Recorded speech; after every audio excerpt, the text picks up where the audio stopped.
नमस्कार दोस्तों, मैं हूं Amrish Kumar. Paradigm IAS academy में आपका स्वागत है। देखिए, ये आज हम लोग जो डिस्कस कर रहे हैं, आपको स्क्रीन पे दिख रहा होगा कि आज आप देखेंगे लद्दाख में वहाँ के जो यूथ हैं वो किस प्रकार से स्टेटहुड के लिए प्रोटेस्ट कर रहे हैं।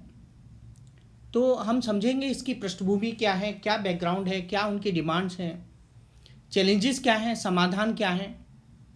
तो सबसे पहले तो मैं आपको बता देता हूँ कि आपको मालूम होगा कि 24 सितंबर 2025 को, मतलब आज, लद्दाख में हुआ क्या है कि वहाँ पे काफ़ी वायलेंस हो गया है। और ये कहीं ना कहीं ये आंदोलन जो है रीजनल डिससेटिस्फैक्शन है उसको दिखाता है। बल्कि भारत का जो फेडरल स्ट्रक्चर है, आप समझिए भारत का जो संघीय ढांचा है और जो ट्राइबल राइट्स है, जनजातीय जो अधिकार हैं, और साथ ही साथ जो कह सकते हैं कि असिमेट्रिक जो फेडरलिज्म है, जिसको हम असममित संघवाद कहते हैं हिंदी में। तो कहीं ना कहीं ये टॉपिक्स इससे जुड़े हुए हैं और ये टॉपिक जो है खासकर पॉलिटी के लिए इम्पॉर्टेंट है। तो हम इसको समझते हैं। तो सबसे पहले तो मैं आपको ये बताऊंगा कि देखो बेटा, फेडरलिज्म क्या होता है। भारत में फेडरलिज्म है, फेडरलिज्म का मतलब संघवाद है। केंद्र सरकार होती है, राज्य सरकारें होती हैं, शक्तियाँ बटी हुई होती हैं दोनों के बीच में, है ना। फिर 3 सूचियाँ होती हैं। केंद्र सूची होती है, इस पर केंद्र कानून बनाता है। राज्य सूची होती है, स्टेट लिस्ट, स्टेट कानून बनाते हैं। समवर्ती सूची होती है, जिस पर दोनों कानून बनाते हैं। अब यह तय करता कौन क्या करेगा, है ना। लेकिन ये तो डिसाइडेड है ना, पहले से 3 लिस्ट है। लेकिन जब कह सकते हैं असिमेट्रिक जब फेडरलिज्म होता है ना, तब क्या होता है, कुछ राज्य, है ना, कुछ क्षेत्र, उनको विशेष अधिकार दिए जाते हैं फेडरलिज्म में। आप समझिए इस बात को जरा। तो उनको कुछ विशेष अधिकार दिए जाते हैं, अलग व्यवस्था दी जाती है। मैं थोड़ा सा आपको यहाँ पे समझाना चाहता हूँ ताकि आपको ठीक से समझ में आए। एक सेकंड आप जरा थोड़ा सा होल्ड कीजिए, मैं आपको समझाता हूँ। मैं किसकी चर्चा कर रहा हूँ? मैं चर्चा कर रहा हूँ आपके, एक सेकंड बेटा है, तो नया पेज निकाल लेता हूँ जरा। हाँ, तो हम किसकी बात कर रहे हैं? हम बात कर रहे हैं यहाँ पे संघवाद की बात कर रहे हैं। फेडरलिज्म तो मैंने आपको बताया। अब यहाँ पे हमने आपको जो बात की, एक टर्म मैंने यूज़ किया है जो बहुत ही इंपॉर्टेंट है आपके लिए, उसको हम बोलते हैं असिमेट्रिक फेडरलिज्म। ठीक है, RIC है ये फेडरलिज्म। इसको हिंदी में क्या बोलते हैं? इसको हिंदी में बोलते हैं हम असममित संघवाद। ठीक है, ये क्या होता है थोड़ा सा ये समझना पहले बहुत ज़रूरी है। देखिए, यहाँ पे होता ये है कि फेडरलिज्म है। फेडरलिज्म में क्या है, तीनों शक्तियाँ सब बटी हुई हैं, पहले से मैंने आपको बताया। लेकिन इसमें होता ये है कि जब कुछ राज्य, है ना, कुछ स्टेट, कुछ एरियाज़, उनको स्पेशल राइट्स दिए जाते हैं, अलग से व्यवस्था दी जाती है जो बाकी के राज्यों से अलग होती है। यानी सभी राज्यों को एक जैसा नहीं, बल्कि कुछ को कुछ खास दर्जा दिया जाता है इस प्रकार के फेडरलिज्म में। आप समझिए इस बात को। सरल शब्दों में अगर मैं कहूँ तो भारत में सभी राज्य एक जैसे नियमों से नहीं, एक जैसे रूल्स और रेगुलेशंस नियमों से नहीं चलते हैं। कुछ राज्यों या क्षेत्रों को उनकी संस्कृति, इतिहास, उनके जो भौगोलिक स्थिति है, रणनीतिक महत्व के कारण उनको विशेष शक्तियाँ या छूट दी जाती है। समझे आप? जैसे आर्टिकल 370 था पहले हमारे यहाँ, जम्मू कश्मीर को हमने स्पेशल स्टेटस दिया था। अच्छा, यहाँ पे जो बात है, अब वो व्यवस्था खत्म हो गई, अलग बात है।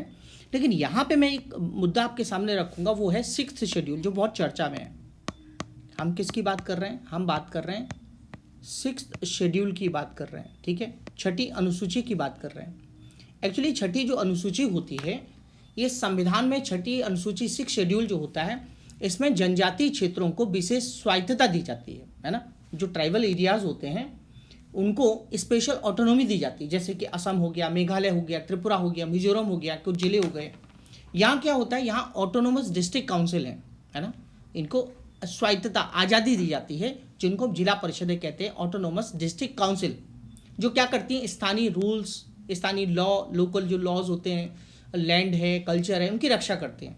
अब मैं उदाहरण के लिए अगर आपको मेघालय में खासी हिल्स की बात करूँ, तो खासी हिल्स की जो काउंसिल है उसको वहाँ के लैंड, वहाँ के कस्टम, उन पर फैसला लेने का अधिकार होता है, जो बाकी भारत में नहीं मिलता है। आप समझिए इस बात को।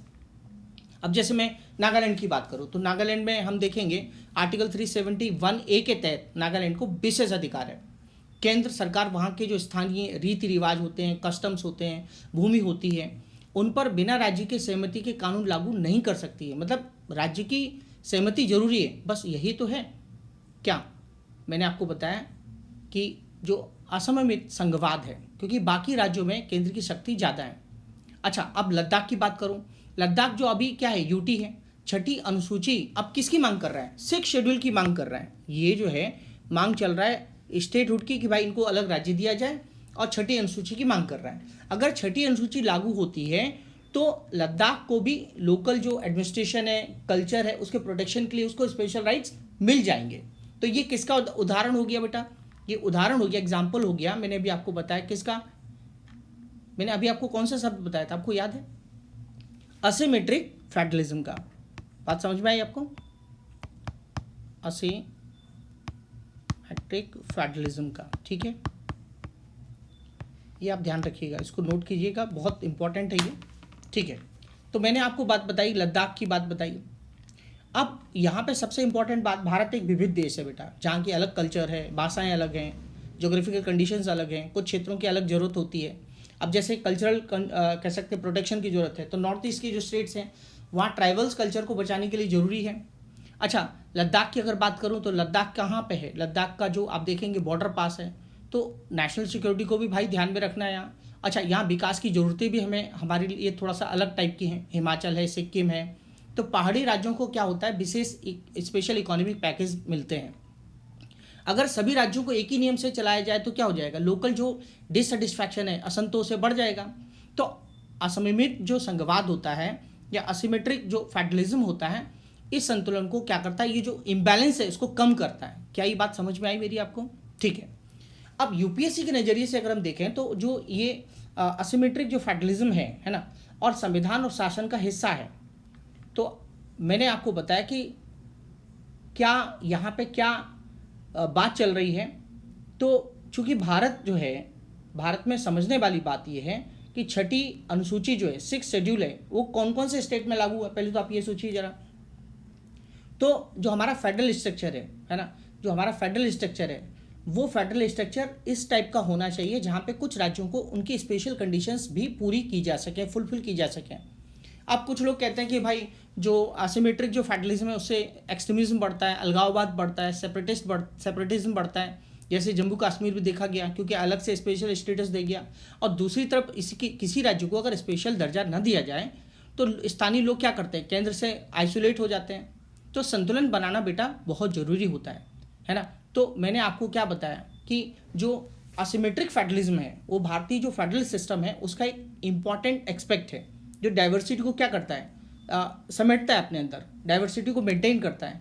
जैसे कि हम छठी अनुसूची की बात करेंगे, आर्टिकल 371 की बात करेंगे। अगर हम लद्दाख की बात करें है, अब हम लद्दाख की बात पे आते हैं, तो देखिए सबसे पहले क्या था, लद्दाख को जम्मू कश्मीर का एक हिस्सा था। 5 अगस्त 2019 को क्या हुआ कि अनुच्छेद 370 का क्या हो गया, निरस्तीकरण हो गया, और उसके बाद क्या हो गया, एक यूटी बन गया। आप देखेंगे तो उसके बाद क्या हो गया, एक यूटी बना दिया गया ये।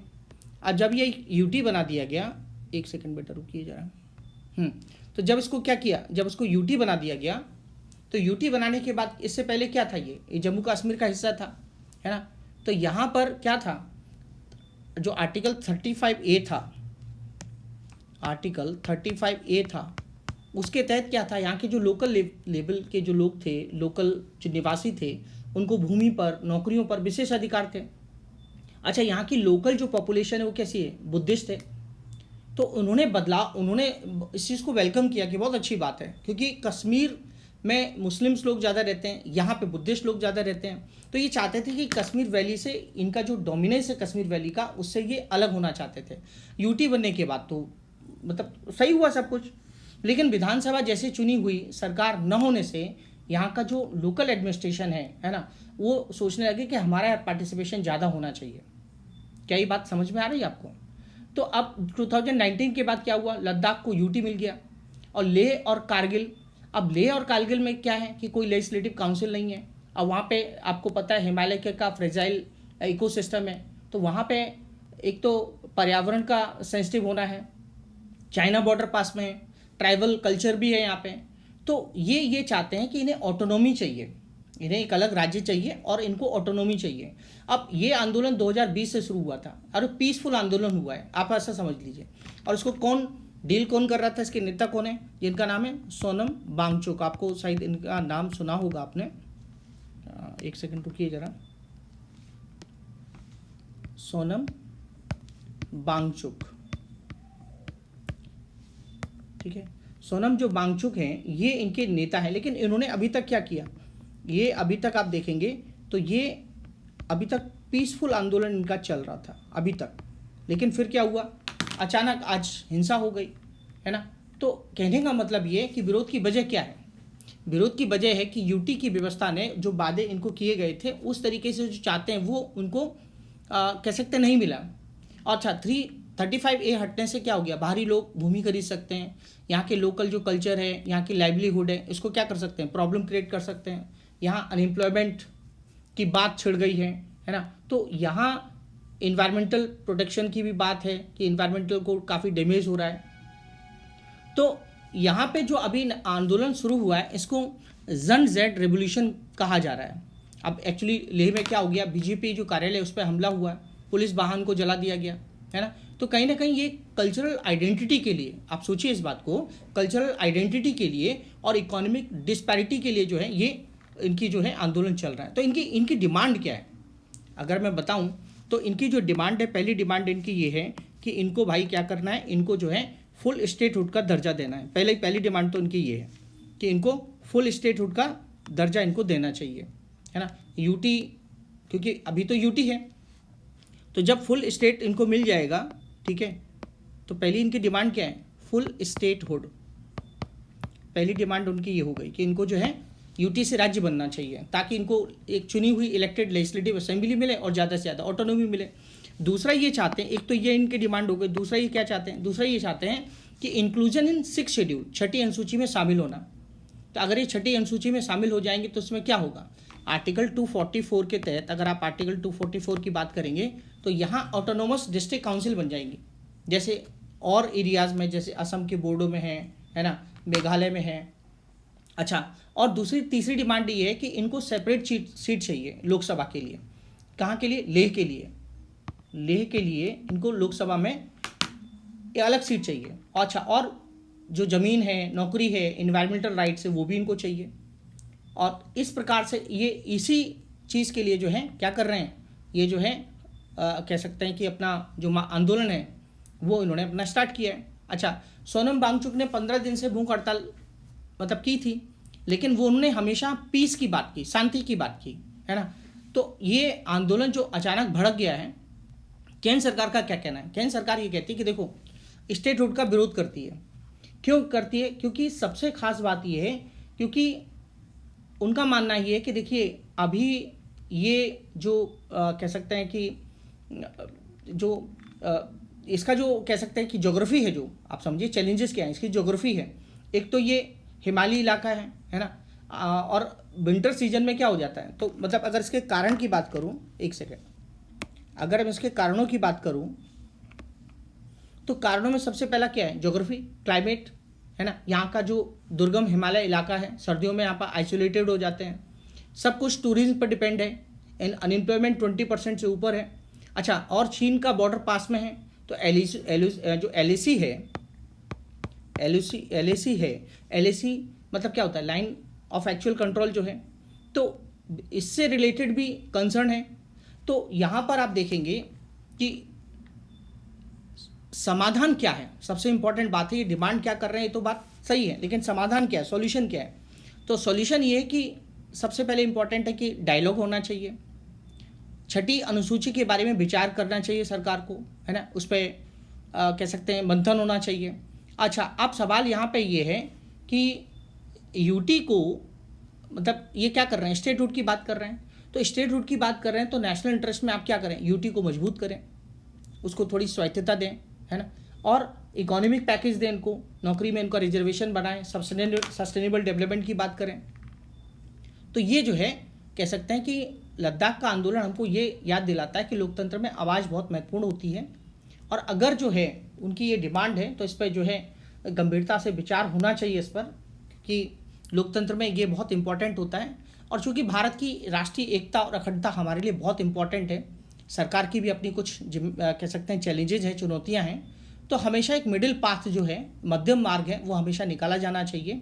हमारी राष्ट्रीय एकता के लिए बहुत ज़रूरी है देश के लिए। देश में इस प्रकार से हिंसक आंदोलन जो है वो ठीक नहीं है। तो इसी प्रकार से जो है मैंने आपको ये टॉपिक एक्सप्लेन किया है। तो आप यहाँ देख सकते हैं ये जो कह सकते हैं आंदोलन है, इसमें बहुत सारे जो न्यूज़पेपर हैं इसको कवर कर रहे हैं, और यही टॉपिक जो है मैंने आपके साथ डिस्कस किया है। तो नेक्स्ट एपिसोड में हम फिर से मिलते हैं, तब तक के लिए जय हिंद, जय भारत,